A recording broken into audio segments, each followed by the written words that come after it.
People are fighting for land, oceans, and whatnot just to make some money. And then there are companies that choose to make money thousands of feet above the ground. Yes, here I am referring to the airlines industry. And today we'll be discussing how Delta Airlines covered a huge distance from being an agricultural company to becoming the world's biggest airlines, making billions of dollars in revenue. Delta Airlines was established 100 years ago in 1924, and back then it was helping farmers with crop dusting. So this all started with an insect named boll weevil, which was causing damage to the cotton crops, making farmers frustrated. When Collett Everman Woolman from the US Department of Agriculture got to know about this problem, he immediately came up with the solution of spraying calcium arsenate to kill the insect. However, spraying it manually was a long and tedious process. And when Woolman was trying to make it efficient, he remembered the days during World War I when he used to fly Jennies, which are kind of an aircraft that carried machine guns and bombs. Then without any delay,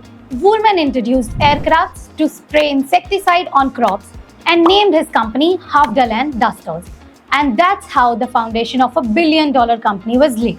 In a few years, Havdaland Dusters became a pioneer in crop dusting and agricultural services. Once Woolman saw that the problem of insects has now found the perfect solution, he started looking for new areas where he could contribute to solve even bigger problems. And that's when his eyes caught an emerging industry, the airline industry. On 13 September 1928, Woolman entered the aviation sector and renamed his company to Delta Airlines. Well, Delta Airlines wasn't always a passenger airline. It started with airmail delivery service on a contract basis. Well, if you see, Woolman was never in a hurry to make billions of dollars. He believed in covering the distance step by step, solving one problem at a time. In 1929, Delta Airlines launched their operations in passenger transportation segment. But unfortunately, after some time, they temporarily shut the service as they did not receive the mail contract from the US government. And it wasn't cost effective to provide passenger transportation without any mail contract. And it took them 4 years to resume the passenger transportation service after receiving the mail contracts from the US government in 1934. Though the World War II, which began a few years after they resumed their services, was seen as a disaster, Woolman found a way to not just survive, but to make Delta Airlines big by signing the contract with the War Department to transport troops and other war-related items to different locations. So basically, Delta Airlines was never about transporting humans. They used aircraft to transport anything and everything that can make money, be it military troops or passengers. Till now, everything looks good.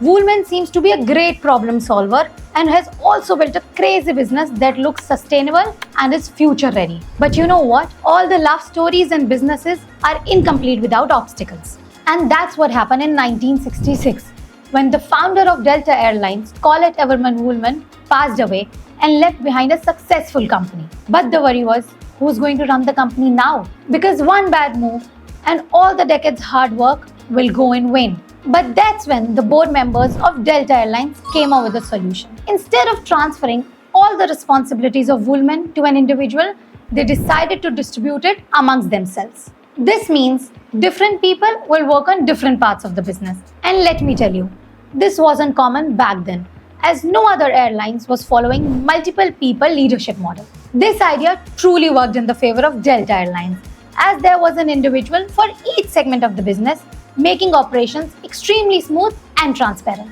Another strategy that the Delta Airlines board followed was the wait and watch strategy. Whenever a competitor airline launched a new airplane, the board members of Delta Airlines simply observed its efficiency without making any moves. As they were already doing good, they had the privilege to wait, watch, and act if needed. Now, if we talk about the efficiency of the planes in the USA, the pictures of Boeing plane crashes still haunt us. And recently, Delta Airlines ordered Boeing 737 MAX 10 aircraft after cancelling their order for Boeing 737 MAX 9 plane after the manufacturer could not resolve the issues going on with the aircraft. It's not that Delta Airlines hasn't faced any crashes yet, but it seems they try to avoid as many as possible. Now I don't need to tell you how it's doing today.